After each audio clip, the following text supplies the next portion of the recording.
In Part 3, we will be talking about the new features in Google Meet. These include meeting safety controls, breakout rooms, polls, and Q&A. Meeting safety controls can be found in the lower left corner of the screen after you open the Google Meet. These can be found underneath the blue shield that is there.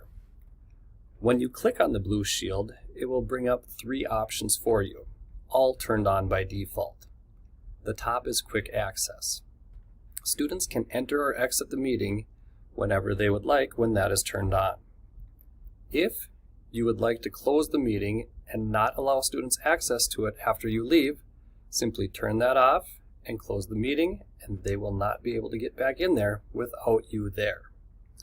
The share their screens and send chat messages options are on by default as well.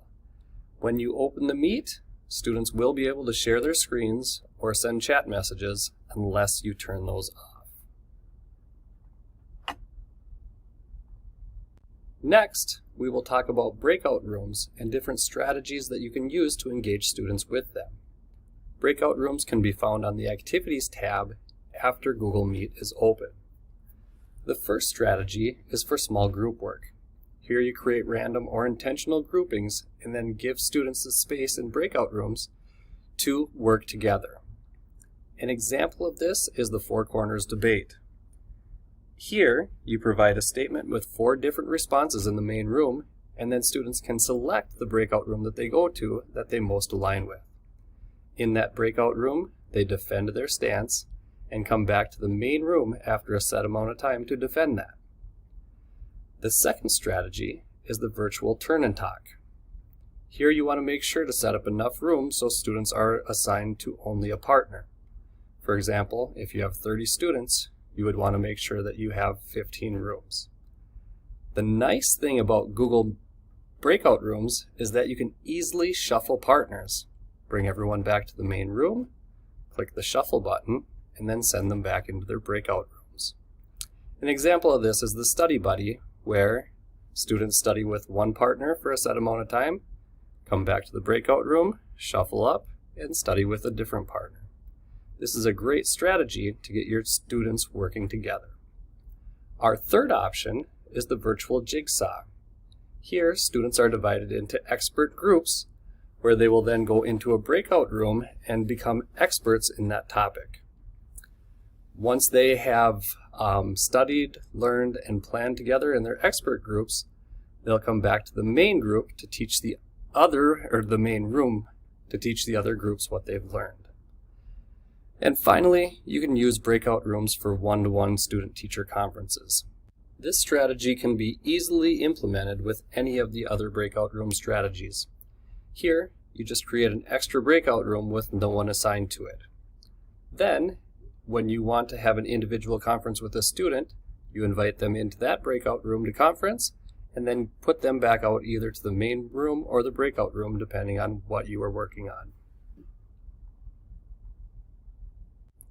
Polls are another new feature in Google Meet and can also be found on the Activities tab after the Meet is open.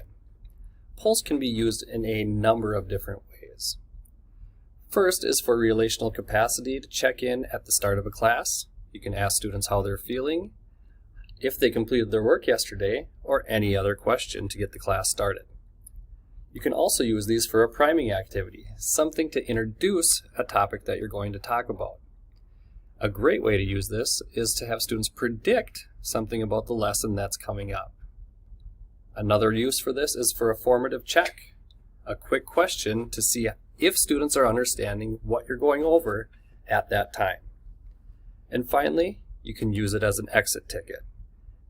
Right before the session is over, ask a question to check in with your students to make sure they've understood it and plan your lesson for the next day. And finally, we'll discuss the Q&A feature in Google Meet.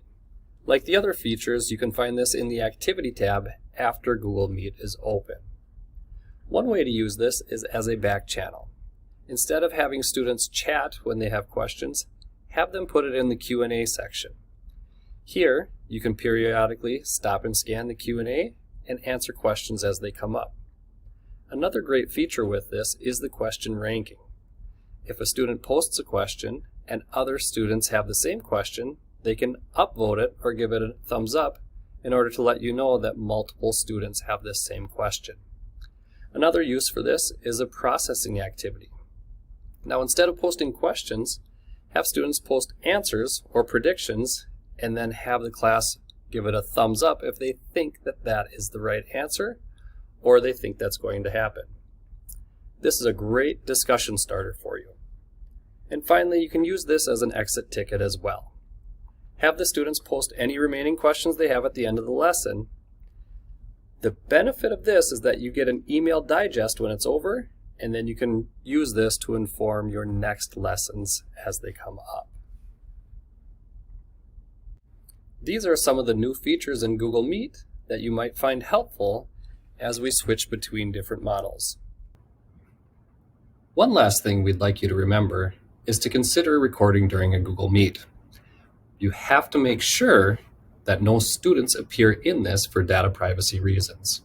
An easy way to do this is split your screen and then use a screencast tool like Loom, Screencastify, or Screencast-O-Matic to record the presentation while simultaneously conducting the Google Meet in a different window.